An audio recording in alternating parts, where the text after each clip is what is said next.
Hello again, everyone, and welcome to another edition of the Fantasy Slant, powered by Pro Football Focus. I'm your usual host, Michael Moore, along with our usual co-hosts, Brandon, Marianne Lee, and Dan Schneier. This is the official Thanksgiving edition, folks. So if you're hopefully you're listening to this and not discussing Donald Trump at the dinner table, which I have a feeling a lot of people are going to be listening to this to avoid all that. Call it a hunch. So, but on this episode, we will get to a lot of the injury news and what to do about that for Week 12. We'll also get to some starts and sits for DFS. But first, you two, let's do some starts and sits for Thanksgiving side dishes, shall we? And I have not prepped you with this question, so you need to think on the fly. So, Dan, you had said you were literally just cooking minutes ago. So your Thanksgiving side dish, what are you starting? What are you sitting? All right, I'm starting sweet potatoes with the baked marshmallows on top. It's like literally the best dish ever.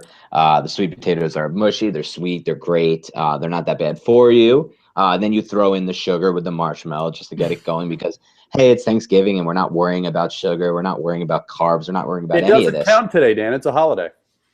Exactly. And then as far as my sit, and this is a strong sit because I try to force my way through it every year, and we're not even going to go side this year because I'm just going straight to the main. I'm sitting turkey. I don't know if it's the way my family cooks it. I don't know what it is, but every time it's freaking dry. I try to dress it up and throw gravy on it. I try to mix it in with the cranberry or the mash and make kind of like a all in one bite flavor type thing to kind of fix it up, but it's just so dry. And at the end of the day, I just end up with so much turkey left on my plate, and I'm throwing it out. And I'm like, you know what? Next year, maybe I won't saddle it all onto the plate, and I'll just do a Thanksgiving without turkey. Honestly, that's what I'm thinking for this year. Does the family cook it the same way every year, Dan?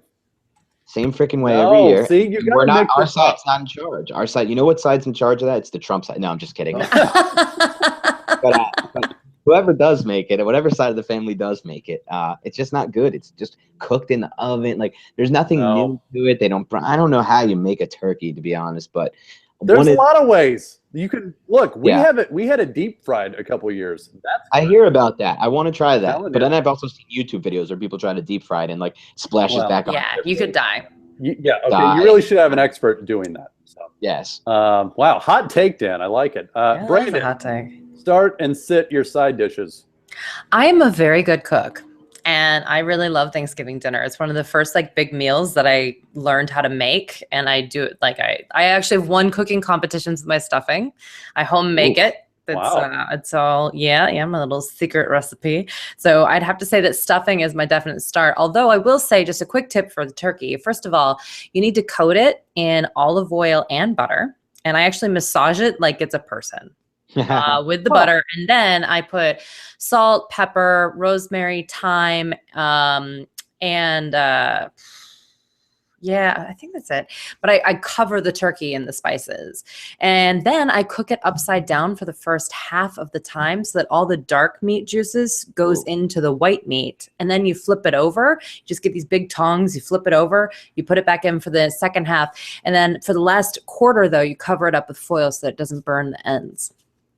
Wow, there you go, Dan. Did you get all that? Yeah, I was gonna say we've officially now turned this into the Pro Football Focus cooking show, and I love it. You don't have to sit the turkey if you flip it upside down first. I'm telling you. Yeah, I'm debating dishing my family and just heading over to Brandon's Thanksgiving. Yeah. You guys are welcome. You guys are welcome. Great. The thing that I would sit though is I'm not a big gravy fan. I've never liked gravy. I'm with you there. No, I'm with you there. I just partially it's because I use a lot of herbs and spices and all of the stuff that I'm cooking. So maybe that's why I don't need the gravy. It just kind of feels like I'm actually pouring fat on the food, which is a little weird to me. So, in fact, actually my dad and I used to always get in a fight during Thanksgiving because he would pass me the gravy and I'd pass it along. And my dad would be like, Brandon, no gravy every year. And I was like, Dad, you just don't know me. It was such a teenage girl thing. It was I would just start crying. I was like, see, you just don't pay attention to me. You don't even know that I hate gravy. So that's my strong sit. What is it with parents and not knowing what their children, who they raise for 18 years, not know what they eat? My parents still ask me, they're like, you don't like seafood, right? And I'm like, I've never not liked seafood. Never. Like, why do you keep saying that? You know. Now I have to say though, now that I'm in my 30s, my dad makes the joke about gravy every year now. Okay. So you're on now good terms it's again. like, You're yeah. I think I've made enough of a statement in my teens and 20s that he is finally, now he's like, does this huge dad wink and a nudge, like just to make sure I know he's joking. So you can get beyond the seafood. I believe in you and your parents. Look, it gets better. It gets better. Got to get to your 30s though. Sorry. Right, you do. Yeah, nothing good happens till you're late 20s, early 30s. Yeah. I would probably start every side dish that's not green. So the stuffing, the mashed potatoes, the corn, the rolls, all of it. I have a thing against like food that is green, and you can ask anybody. That's my general rule. So generally, if some food item is green, it's off my list. So for example, green beans, no way. I'm not eating those. I stopped eating those when I stopped having to eat those as a child, right? So those are sitting. I'm starting everything else. Dan, get a turkey that's made differently, or just go over to Brandon's place and eat hers. I might have to do that. So anyway. All right, that will, like Dan said, conclude the Pro Football Focus cooking portion of the show. Let's get to the football portion of the show. All right, so a lot of injuries to talk about, you two. Let's start with the big ones. We've got Andrew Luck officially declared out for tomorrow on Thanksgiving Day. Scott Tolzien comes in. I don't know, Brandon, let's start with you. What does this do to the Colts offense? I mean, obviously, we're not going to have Scott Tolzien starting anywhere. So what about the rest of the Colts? I think it's a disaster. I mean, I genuinely think that this is unfortunate because actually the week started off with this game being the highest over under at 53.5. Since then, it's gone down to 48. It's continuing to go down for Vegas because I think people are like, well, what's the point? Who's going to score points? I mean, it's just absurd. So this started off being like the DFS game of the week. And then, I'm more concerned just about like how random this Andrew Luck situation was. And I'm just not loving the whole thing. I think you probably in season long have to start T.Y. Hilton. I think you might start Moncrief in like a flex role if you're super desperate, but this is not good. And to be frank, Tolzien has 56 completions off of 91 attempts for a total of 721 yards, 1 touchdown, and 5 interceptions. Interesting little ditty though. All but 1 completion for 4 yards happened in 2013. So it's not even like. Yeah, it's been a long while since Tolzien has done anything. And when he did, it was 5 interceptions to 1 touchdown. So I think you really have to temper your expectations. I think you also have to temper it for Frank Gore, because what's Pittsburgh going to do? They're going to say, heck no, we're already pretty decent here. So we're just going to make sure to hold down the run. Yeah. But what about you? Yeah, a few more knocks. I'm all in really pretty much with what Brandon's saying, and a few more knocks on Tolzien in this offense. We'll start with one. Dante Moncrief was added on the last day for their injury report, which is Wednesday, to the injury report with a hamstring injury. That's never a good sign with those soft tissue injuries, especially on the final injury report. Maybe he doesn't play, makes it a lot more difficult. Also, Scott Tolzien is a Wisconsin Badger. That's where he graduated. When I went to school there, he was the starting quarterback. And let me tell you, he is a very limited passer. Wisconsin doesn't get much talent at the quarterback position out there. All you have to do is look at over the past 25 years. And don't tell me Russell Wilson, because he was a transfer and he played 1 year there. But aside from Russell and his 1 year, they get these type of guys, these guys who are accurate but really can't throw the ball outside the hashes and can't really drive the football. And that's going to be really difficult because this is a little bit of a different game than you normally get as somebody who hasn't thrown a pass, like Brandon mentioned, really since 2013, hasn't started a game since 2013. This is a Pittsburgh defense that plays it a lot differently than most defense. They don't play just normal man 2 under or man 1 under or cover 2. They play an interesting zone defense with a lot of zone blitzes and a lot of guys coming from different angles. I think that's going to really, really frustrate Tolzien. I think he's going to have a tough time getting out of those 3rd and longs. And to me, this Colts offense is complete stay away from me. Maybe I'll throw Hilton in just because, God damn it, what else am I going to do with him in season longs? And maybe he'll just get the volume to have a decent game. But aside from Hilton, I'm all out on the rest of these players. Yeah. And by the way, in 2013, the #1 song was Thrift Shop. So that's how long it's been. Oh, wow. Just putting that out there. Yeah. And just one more note on that. So Moncrief his season high for yardage is 64 so far. So he hasn't exactly blown the doors off. He has scored touchdowns. He's a touchdown machine, but he has scored touchdowns in 4 of his 5 games this year. So he's salvaged some value, but even if Luck was playing, I still kind of want to see Moncrief sort of ramp it up a little bit. But yeah, I'm with you. I think with Hilton, you have to. I mean, look, he proved without Luck that he can still play, and I think you keep going with that. So anyway, all right, let's get to another good injury. Well, not good injury, a big injury, I should say. Rob Gronkowski, kind of up in the air at this point. He could play, he could not play, kind of going back and forth on that. Brandon, a lot of people got completely snake bitten by Marty B last week. A lot of people went all in on that. So what are you doing this week if Gronk can't go? Are you buying Marty B again? I think my most popular tweet of the day last weekend was starting Martellus Bennett has taken me to a dark place. At least I got over 120 points on FanDuel. No, thank you. So I think we all agree. I mean, what's the worst that can happen? 1 point? Yeah. We've been there. I mean, you could get lower. Technically, you could get lower. Technically, I don't know, you guys. We have to keep our eye on the reports because actually Bennett's also been limited at practice. He's been on the injury report for an extended period of time due to that ankle injury. He hasn't missed any official time. I am wondering, though, if it's starting to bother him a little bit more than we thought. And I think that has me hesitating a little bit. And I think you probably have better options at the tight end position. Actually, CJ Fedorowicz is still only owned in like 25% of Yahoo leagues. I don't understand why people are ignoring this guy. Eric Ebron, of course, I've talked about him numerous times. This guy continues to get a huge workload. There are quite a few options out there. And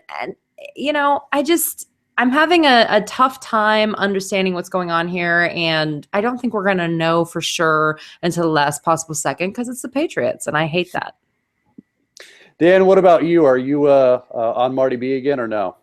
So I'm actually going to go back to the well with Bennett here. And I know I got burned, and so did Brandon. And actually, me, Brandon, and Mike last week on this very show were basically calling Martellus Bennett like a cash game lock, wherever you can get him. Because, his price was really cheap. Everyone did. $3,700 on DraftKings. Yeah. But I think what we're starting to realize with Bennett is, yes, he had amazing efficiency numbers going into last week. He was leading the NFL in yards per route run. He just didn't run a lot of routes because he was blocking.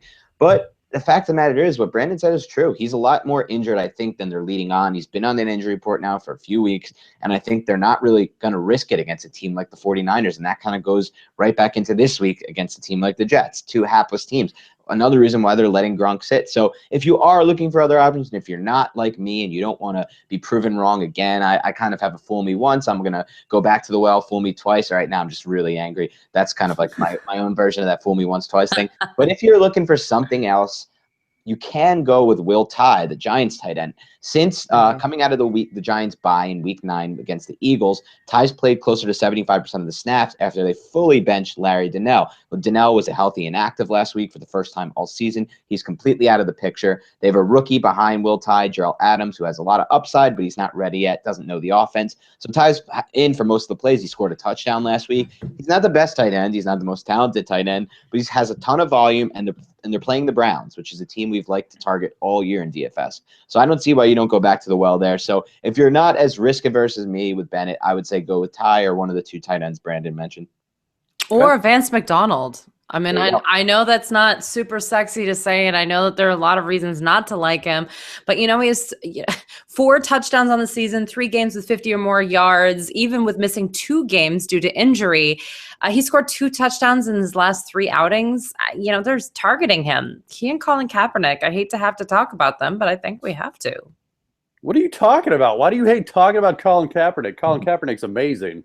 I've been saying that for a while. For fantasy purposes, he's delicious. For fantasy. That's right. Got to have that high floor and decent ceiling. Wow. There you go. Just can't win a game, but that's fine. What? Okay. Hold on a second. Let me clear something up with that first. Those 49ers defense, by the way, fun fact, is giving up 71 plays a game. 71. Oh, That's the worst in the league. Okay. It's the defense, I'm telling you. It's not all Cap's fault. Cap can only do so much by himself. Okay, let's not knock him. I just want to. I respect your team. Anyway, you got me all riled up. Anyway, all right. Sorry. Moving on, more injuries. So you've got the Eagles backfield. You had Darren Sproles and Ryan Matthews both not practice. which, next up would be Wendell Smallwood, who actually has done pretty well in spot duty this season. So, Brandon, what can we expect from him this week? Yeah, 13 carries in back-to-back games. You have to like that. 4.5 yards per carry with 2.4 yards coming after contact. So that's another, pretty decent number for a guy who isn't really the starter or not even close. He's actually the number 3 guy, which is a little bit crazy. So Green Bay's bleeding out defensive players right now. Who even knows who's going to be playing on the defensive side of the ball for them? Carson Wentz hasn't been able to get anything going based on his arm with 40 plus pass attempts in some of these games. So sure, I don't know why they wouldn't lean on Wendell Smallwood. He's not great in pass protection. That's fine. I mean, at this point, who cares? They don't have anyone else to put out there. So whatever. Yeah. Dan, what about you? I mean, they're playing the Packers, I believe, the Eagles are, who we saw Rob Kelly completely thrash last week. So, what's the potential there for you?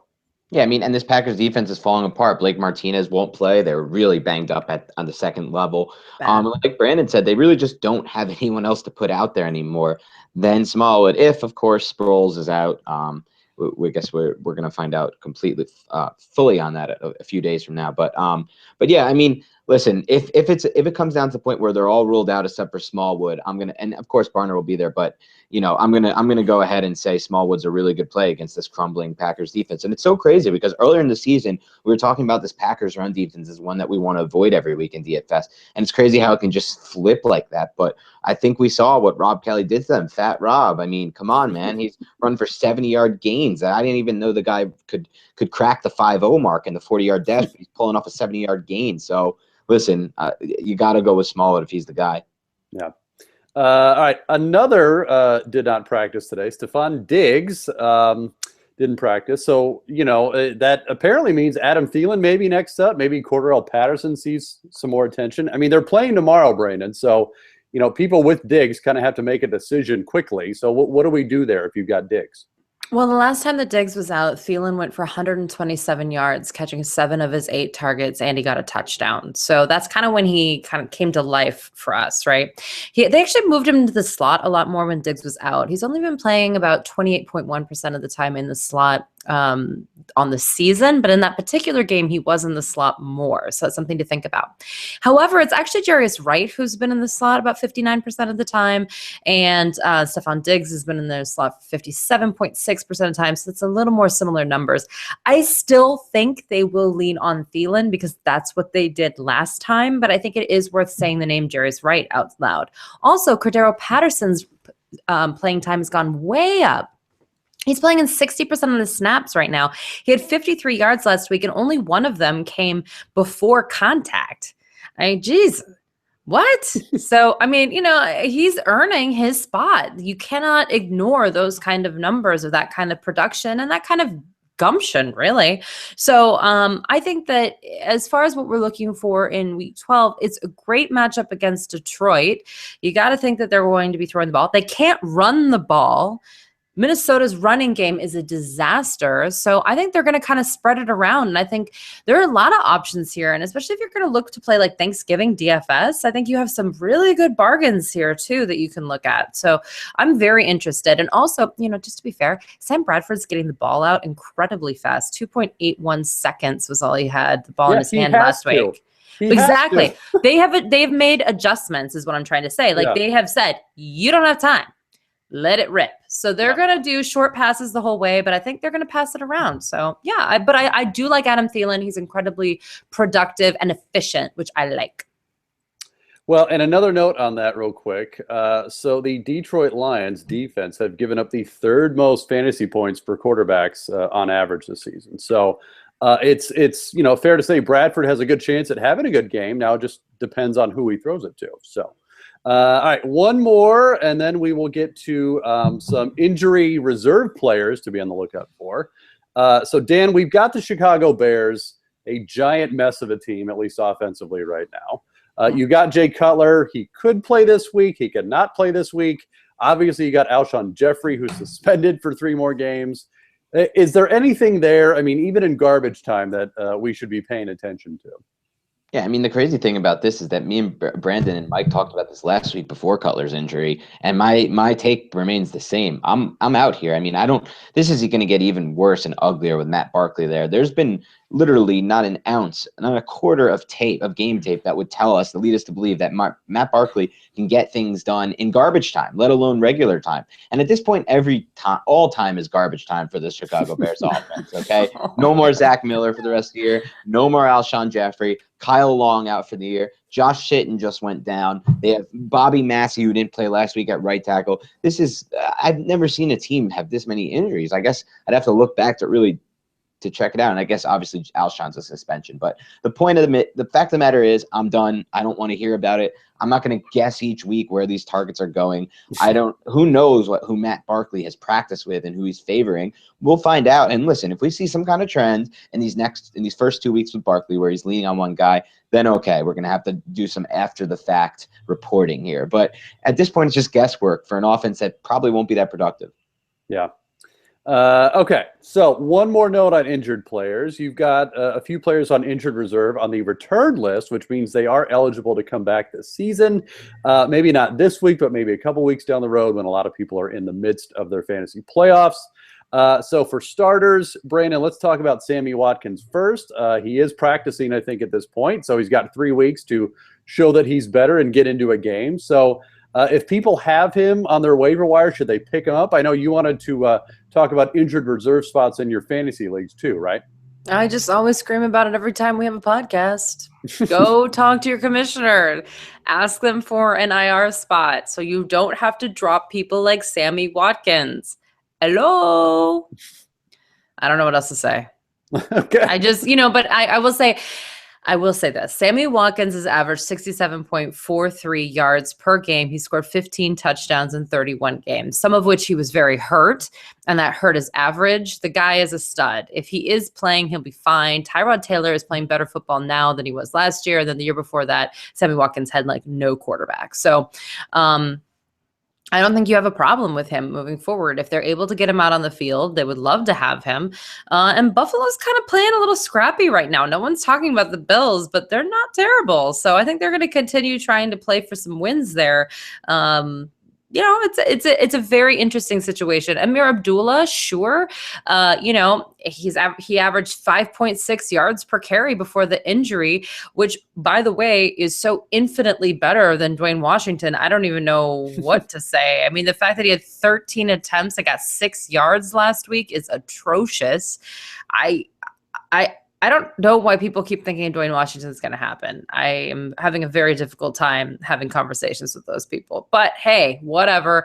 And then, if you need RG3, you're not going to the playoffs anyway, and we're in week 11 or in week 12. So it's like, I highly doubt that you're looking for RG3 because it's not like you were leaning on Cutler. We haven't had a lot of big quarterback injuries, really. Yeah. I guess Andrew, but he'll be back week. I'm not concerned about that. So. Okay. Dan, what about you with Amir Abdullah and Robert Griffin and Sammy Watkins? I mean, it seems like Watkins may be the only sure thing there that we can rely on if he does come back. Yeah, and even then we saw something today where Watkins basically, we saw a report that unless he's 100%, he's not going to go out and try to risk it. And that makes sense because it's a foot injury, and if you don't feel like you can push off on it, it's going to be a lot like the Watkins we saw earlier this season. So I'm kind of not in the spot where I'm kind of investing in these guys. They were on a couple of my waiver wires in leagues, like Brandon said, where the commissioner has made a poor decision not to create the IR spot.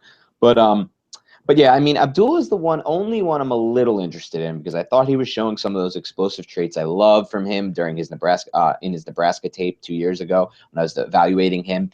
And it looked like it was kind of all coming together for him in this offense. And his injury always sounded from the start like one that was only going to last about 8-10 weeks maybe. So I think he could be one of those random guys like a Tim Hightower was last year that you pick up off waivers and he kind of helps you in those final playoff weeks. And if you look back, I mean, they're different players, but Hightower really saved the day for like fantasy leagues last year. He had like 25 and 30 points in the fantasy playoffs last year. So just like a random running back that was picked up week 13 or 14 off waivers. If you're looking for it, to me, Abdullah has a lot more upside right now than some of the other guys you're picking up off waivers.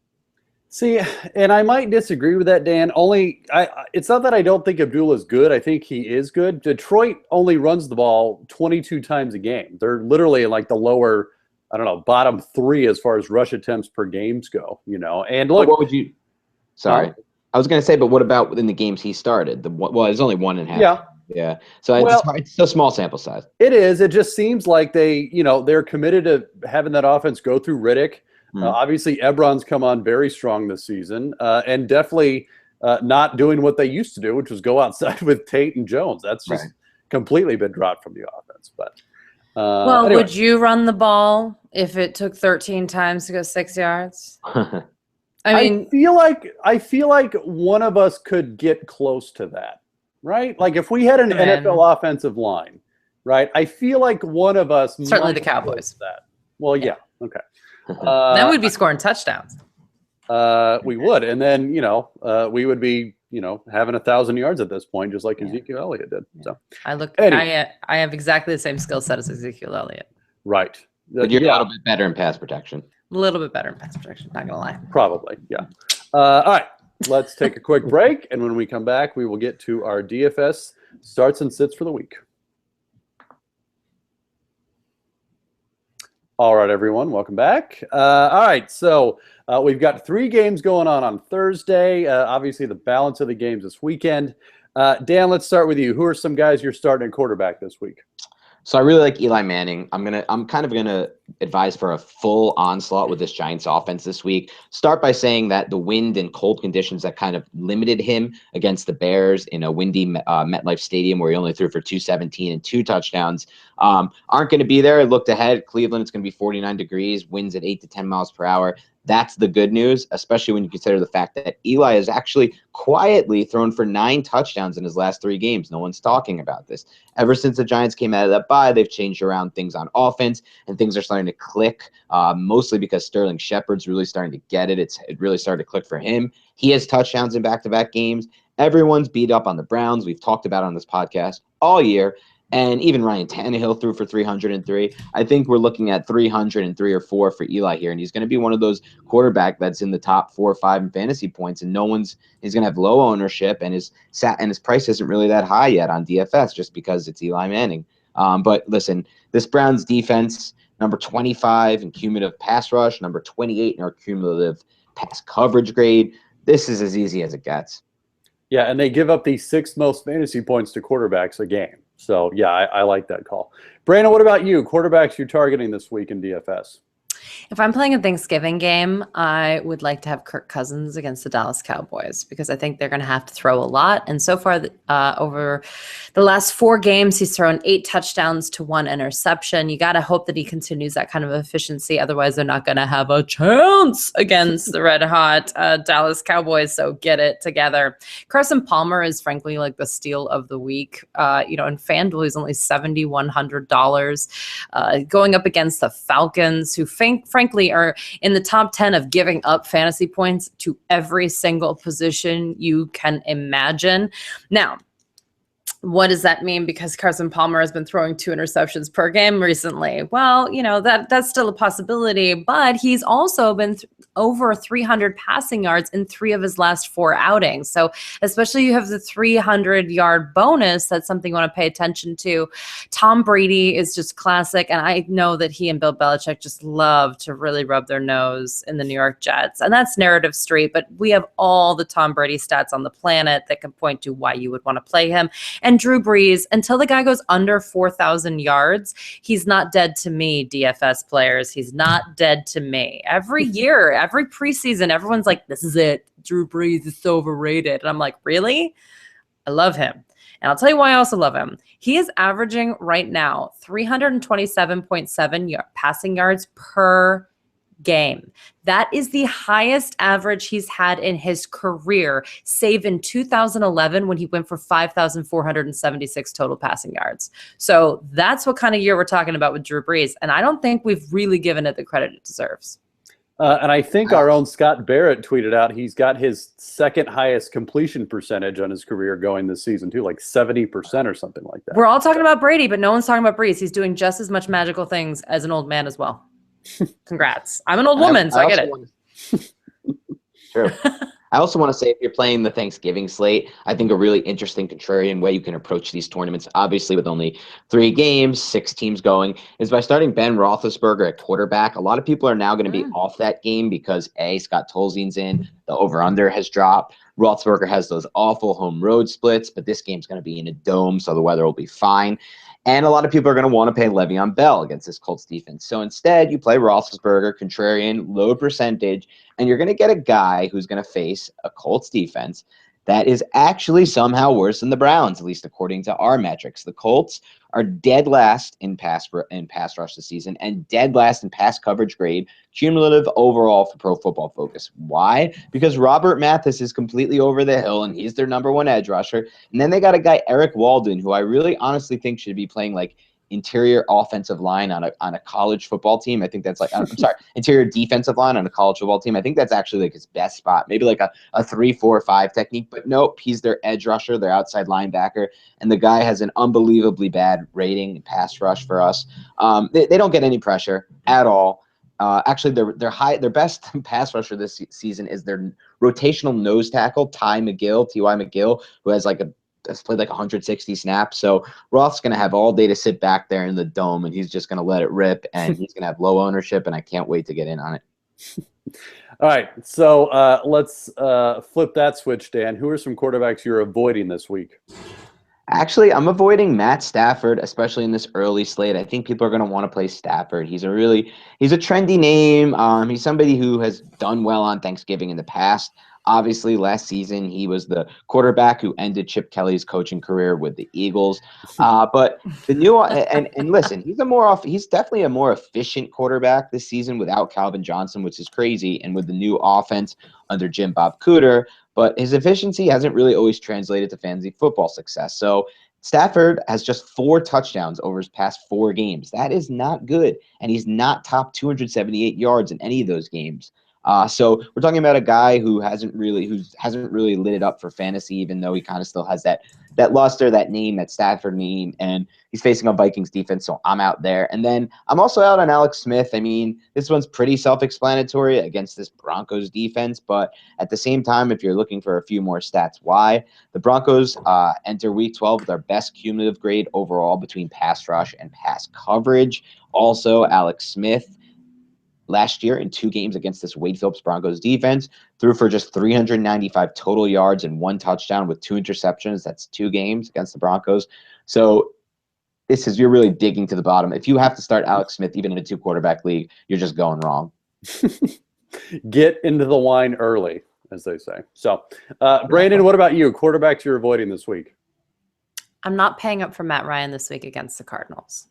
I think he's just too expensive for that kind of defense. Considering their defense is a top 10 in covering everything. It's the opposite of what's going on with the Cardinals. I think at the most, he might have similar stats to Carson Palmer, but he's so much more expensive that there's just no reason to pay for that. So I'm not paying up for him. And I'm not playing Dak Prescott, even though he's had back-to-back games of 300 passing yards. Their best matchup by far is running the ball. And they have Ezekiel Elliott. It just doesn't make any game script sense for them to be throwing the ball a bunch. I think he'll be fine. I don't have a problem with him, but I don't think he has the ceiling that we normally see. He has a very high floor. So if you're playing cash, I could understand doing that and something a little contrarian. But he's no longer a cheap, fun play. He and Marcus Mariota, we all know now it's over. So you have to really commit to that. I am committing to Marcus Mariota though, because he has a good matchup with the wide receivers, in particular with his matchup, and I do think that they're going to be throwing the ball more. So I think that this screams an Ezekiel Elliott game to me. That's actually who I want to be paying up for Thanksgiving slates when we get to running backs. But so I think I'm kind of avoiding him as well. And I think that I will say, I don't think that the Packers are losing because of Aaron Rodgers. But really? I do. Because I want to make sure, because he was dating Olivia Munn that right. It's all gone downhill there. And he's not talking to his parents. I mean, Thanksgiving, right. So obviously we got to judge him about that. But Yeah, but I don't love him against the Eagles on Monday Night Football either. He's another very expensive option that I'm 100% sold on. But listen, he's been doing really well for fantasy purposes. But I think that they're really going to try to create some more balance and try to eat up the clock a little bit because their defense is falling apart. They can't just throw the ball, and they have to win time of possession by a lot to win, even against the Philadelphia Eagles with a Carson Wentz. So I don't know. Yeah. All right, let's talk about running backs. Dan, who are some guys you're starting and sitting this week in DFS?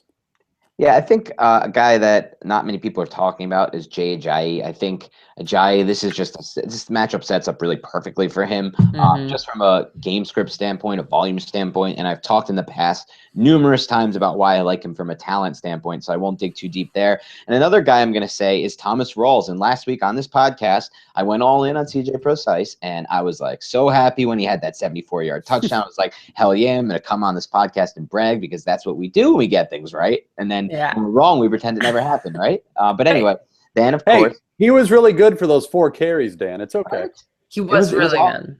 It was all there. And then, of course, he got injured. And now all they have left is, aside from Alex Collins, the rookie from Arkansas, who I'm not high on, is Thomas Rawls. And listen, when Rawls got his first snap last week after a ton of weeks off, he shot right out of that cannon. And we saw the 2015 version of Rawls, where he averaged 5.6 yards per carry, the 6th most yards after contact per attempt. And he finished with the 12th best PFF running back grade last season. His ability to create yards after contact, that's something Kristen Michael was never able to accomplish in his small sample size. And for that reason alone, he's on my radar as one of my top plays this week.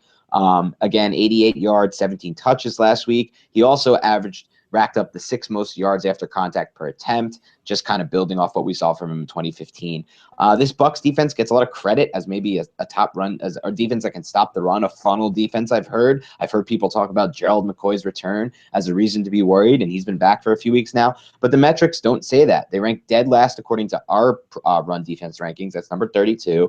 And the reason is because they're stout up the middle, but on the edges, they're vulnerable. They're playing rookie Noah Spence, who's more of a 3-4 guy. He can't really set the edge. On the back end, they have got in the second level, they have guys like Levante David, Quan Alexander. They both have negative run defense ratings this year. And safety Chris Conte, he's carved out a nice career for himself. No one expected much from him. Never expected him to be a starter, but he's a huge liability against the run, always has been. So this is a great matchup, and the volume's there. I love Rawls this week. And who are you sitting this week, Dan? For sitting, I'm going to actually go with a few guys that maybe people might not expect just based on their names. Jeremy Hill, obviously, you look at Jeremy Hill and you say, okay, this is a guy who now has a ton of volume with Giovanni Bernard out for the season.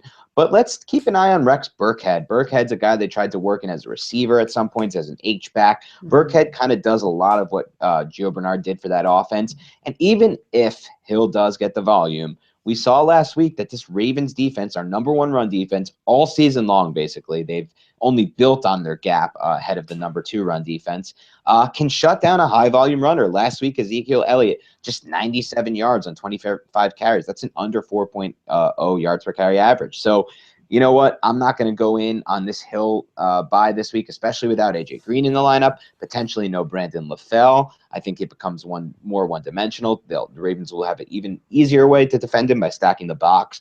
And then another guy I'm out on is Matt Forte. It didn't take if you didn't take the opportunity to deal Forte before your trade deadline, you might be kicking yourself in a few weeks because the Jets are in a free fall, and that could mean more Bilal Powell, especially when they fall behind. Patriots are just the team right behind the Baltimore Ravens in our run defense rankings. They're number 2. I think they're going to have a good game here. I think they'll move to pull out Bilal Powell early once they fall behind by a couple touchdowns, and Forte will be somebody you don't want to have in your lineups. Brandon, how about you at running back? Who are you starting? Who are you sitting? By the way, I did one of the monster articles that I did today. I did 2 huge ones.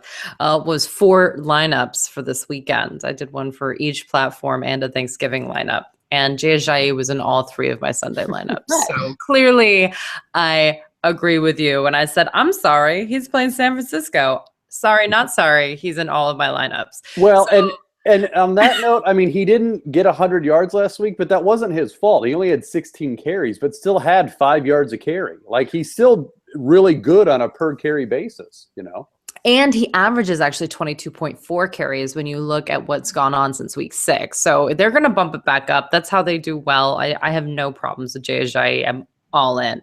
As I said, though, I think Ezekiel Elliott, along with Le'Veon Bell, of course, is the play of Thanksgiving Day. Again, it's a really good matchup for them against Washington. It's the way they should go.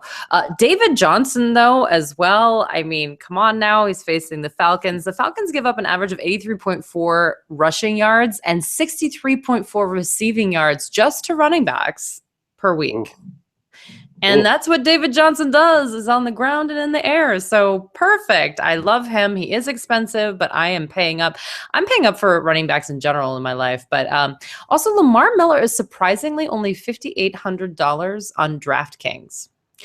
And I understand that, but not really. The Chargers, you can run on them. And they, he's averaging 19.2 carries per game. He has a high floor with an elite ceiling in week 12. And I understand that the Texans are tough to trust, but I still think $5,800 is really cheap for a guy getting that many carries in a week where there's a holiday and people are traveling. And it's a weird week. It's always kind of funky Thanksgiving, right? So well, I like that. And Doug Martin. But on that note, Brandon, the Chargers actually give up the second most fantasy points to running backs a game, too. So it's not just the usage that's there. He's just playing a bad defense. And he's only $5,800. I don't understand. And I'm going to say Doug Martin is a sleeper. And I know it's crazy because he's playing against Seattle. That is crazy. And everyone's going like, what? But I do want to say Seattle is going to be traveling east on a holiday weekend. And let's be honest here. Arian Foster, Carlos Hyde, David Johnson, Tim Hightower, and LaShawn McCoy have all racked up a total of 100 or more yards on the Seattle Seahawks so far this year. And if you consider the fact that Martin's getting so much volume and they're on their home turf and he's only $4,900 on DraftKings, I mean, as a flex, it's not bad, people. It's not bad. You have worse shots in the dark than Doug Martin against Seattle on home turf. And who are you sitting this week at running back? I think, I mean, I really haven't thought about who I'm sitting. I'm sitting everybody I'm not playing. Nobody. No, just kidding. I'm not sitting anybody. No. I'm sorry. I shouldn't be saying that. You know what? I'm having a hard time with Devontae Booker. I think that he should be he's probably someone that no one's thinking about. Could be a shot in the dark, but I just am having a really difficult time trusting anyone in the run game in Denver. And I will say that, again, Matt Forte, I agree with you. And I'm a little bit concerned about the running back situation in Oakland going up against the Panthers. The Panthers are just so bad against receivers that I don't know if they have to run the ball at all. And last week, they were really ingenious by using the running backs as wide receivers. It's kind of they could do that this week. That's the only reason why I'm hesitating, but kind of why, when you can have Amari Cooper and Michael Crabtree free and open basically against the Panthers, why would you use the running backs in that manner? So that's why I'm a little bit concerned about not only Latavius Murray, but if you wanted to take one of those shots in the dark with Rashard or Olawale, which, by the way, I called into Sirius XM. I had an interview and I said, you know what, this is going to be a weird game. I think it's going to be an Olawale week. And this guy was like, yeah. And then once he got a touchdown, I was like, hey, I don't know if I'm embarrassed or happy about that call, but I did say it on radio. So, so what that means is, Brandon, people can trust every word you say. Absolutely. That's what I'm hearing. Yeah. 100%. No, but it's like sometimes games are so weird that I stay away from them, like that game in Mexico City where I was like, it could be an Olawale week. That's what I'm saying. Like some games, you just know something weird's going to happen. It's Olawale, or however you say it. I can't say it. There's lasers there. There's just a ton of weird stuff. It was a weird game. Very high altitude. All right. Very high altitude. Okay, Dan, let's move on to receivers. Who do you got starting? Who do you got sitting? I think people are going to struggle with the decision to sit or start Devontae Parker on the Dolphins, but I'm going to say I'm going to start him. I really like what I've seen from Parker ever since that offense has kind of transitioned under Adam Gase, and give him credit because he started the season with one of those quick hitting, spread it out offenses that clearly didn't work for Ryan Tannehill. That's the ideal system for him, for Adam Gase, I'm saying, but it didn't work for Tannehill. So now he's switching things up. It's a run first offense that likes to take shots down the field in an intermediate and deep passing game. And that type of offense just works better for Devontae Parker than Jarvis Landry. So I think that's why we're seeing back-to-back games where Landry had 100 yards and then a touchdown. And then this game against the Niners, like we talked about earlier, there's just volume. Chip Kelly giving up 70-plus plays, his defense. This is the type of thing that happens when you play a Chip Kelly offense. The biggest issue for the Niners, they just don't get any edge pressure. They don't get any pressure on the interior. They don't have they don't have an NFL defense. So there's teams in the NFL that just have not been building on defense in drafts, and it shows every week. And that's those are the teams I think you want to target. This is a way to get a receiver who's hot, good fit for the new scheme, and a good matchup. And then aside from him, I really like a few other interesting plays that other people aren't necessarily as big on. I like Des Bryant this week. I understand Josh Norman is in this game, but I also understand that Norman has been playing left cornerback mostly for the Redskins, and Des has been playing a lot of X on the other side. And they already have mentioned earlier this week that he might not shadow Des Bryant. There hasn't been any confirmation there. And if he doesn't, I think that Des and Dak have developed a nice chemistry together, and I think that offense is going to move the ball. I think it's going to be a high-scoring game, so I like to get Dez in that one. And then Amari Cooper against this Carolina Panthers secondary. Yes, the Panthers have played a little bit better as of late. I want to give some credit to maybe their defensive line, and you got to always give credit to somebody like Luke Kuechly in the middle. He may not be there. So I'm going to say that those are my two kind of top range receivers who I'm going with. And who are you sitting this week? I'm going to be sitting. So I kind of like Brandon here. I don't have too many I love to sit, but one guy I do love to sit, I'll say two players I love to sit, are going to be Terrell Pryor and Corey Coleman. Get me away from those Browns receivers. So we'll start with Pryor. Yeah, I mean, we'll start with somebody like Pryor, who seems like an every week start, and that's why we're going to talk about him first. If you look at our cornerback wide receiver chart, actually, Corey Coleman has played over 50% of his snaps at left wide receiver, and Janoris Jenkins has played a little bit more than 50% of his snaps across from at right cornerback. But in 2 games this season, Janoris Jenkins has shadowed the top receivers. He shadowed A.J. Green for over 70% of his routes. He shadowed Des Bryant for most of his routes in week 1. And I think that we'll see the same thing from Janoris Jenkins and the Giants against Terrell Pryor. I think what they want to do is allow Landon Collins, who's emerging as a legitimate Defensive Player of the Year candidate, to roam in the secondary and make plays and not have to kind of shadow over a receiver. The best way to do it is put Janoris Jenkins on the opposing team's top receiver. Jenkins has actually been our 5th best coverage cornerback this season. After years of toiling away in the mid-20s and 30s with the Rams, he's really taken his game up to another level. I think he'll be sticky on Pryor all game. I think something like 3 for 45, 4 for 42 is something we can expect out of Pryor, and that's no good. That you can do a lot better than that. So I'm going to get rid of him, and then also Coleman, just for the sense that, again, this Giants pass rush, 14 sacks in the last 5 weeks, tons of pressures. Olivier Vernon's over his injury, and he's playing like a top pass rusher again. Jason Pierre-Paul's taken up another notch, 2.5 sacks last week. So, yeah, I think avoid that Browns passing game, even though it might seem tempting. All right, Brandon. What about you? Starts and sits.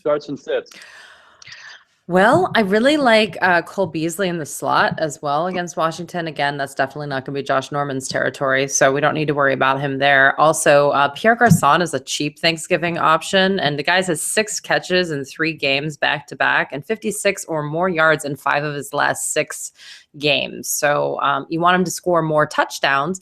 But by the way, he's had 5 or more targets in every single game this season. Every game. Wow. Pretty good.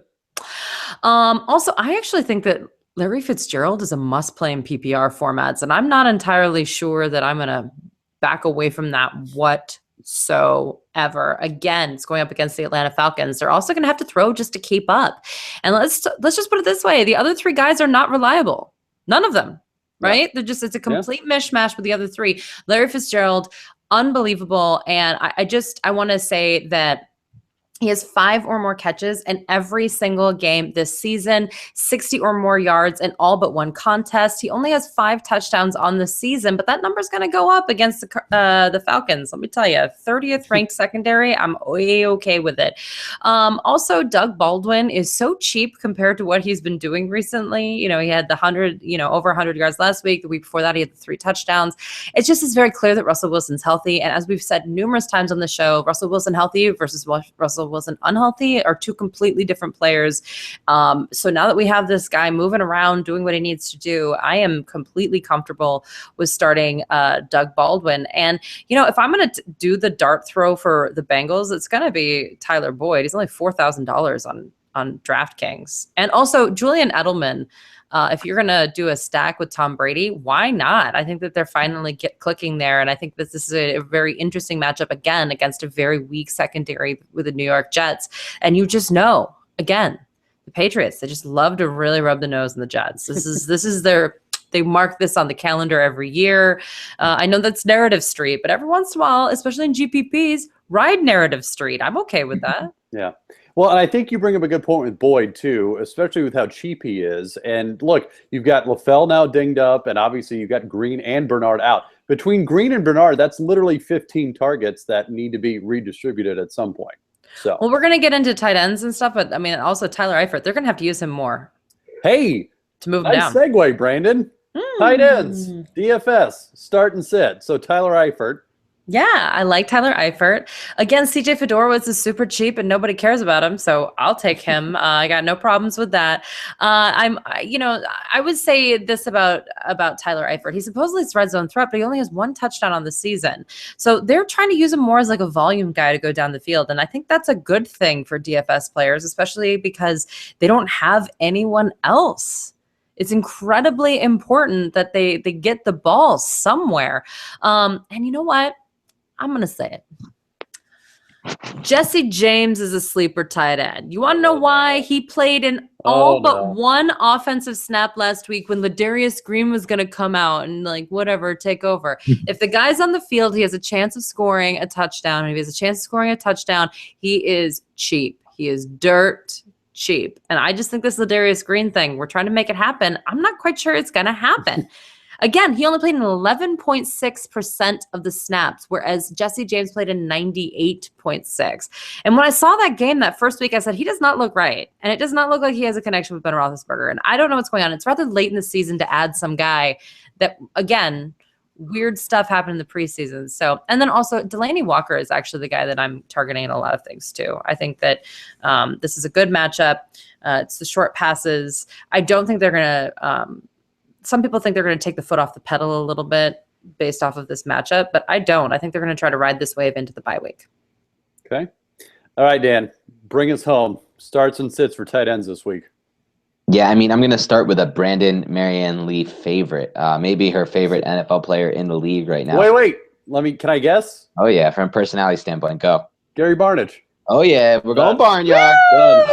Yep, Gronkowski, as some people like to call him, even though that nickname's kind of faded. But again, the NFL copycat league, offensive coordinators are starting to notice that the Giants are really weak against tight ends. Last week, Zach Miller torched them in the first half before he got injured. The week before, it was Tyler Eifert. The week before that, it was Zach Ertz. Josh McCown and Gary Barnage have a great connection. They have 7 touchdowns in 10 games together. Like I said, the cornerbacks are going to be taking away Corey Coleman and Terrell Pryor. So where are they going to go with the football? Gary Barnage. He's my top play of the week by far. I also like Will Tye. I talked a little bit about him earlier, so I won't go back into that. Just rewind the podcast or re-listen to it. But that would be ideal. But obviously, I can't expect that. But I will say this: if I had to bench someone, I'm off this Jason Witten thing. Jason Witten, I think, is going to have weirdly high ownership. I keep hearing about him and reading about him being the top play for the Thanksgiving slate and maybe for the main slate. I'm sorry for the slate with both included. I'm sorry, but Jason Witten just doesn't do it for me. There's a guy who does nothing after the catch. He's not really a big red zone guy for them. Des Bryant's taken over that main role there. So I'm going to buck the trend there and go away from the crowd. Yeah, I think that's fair. And like you said, with what he doesn't do a whole lot besides, I mean, he's very reliable with his hands and he can catch it. But if you're looking for yards after the catch, it's probably not gonna happen. So Just seems like a huge potential for a low floor game, like a 3 for 39. I don't know. Yeah, no, I'd agree with that. Okay, well, that will do it for this Thanksgiving edition of the Fantasy Slant. Everyone have fun tomorrow. Be safe with your family and your friends. For Brandon, Marianne Lee, and Dan Schneier, we will see you next time.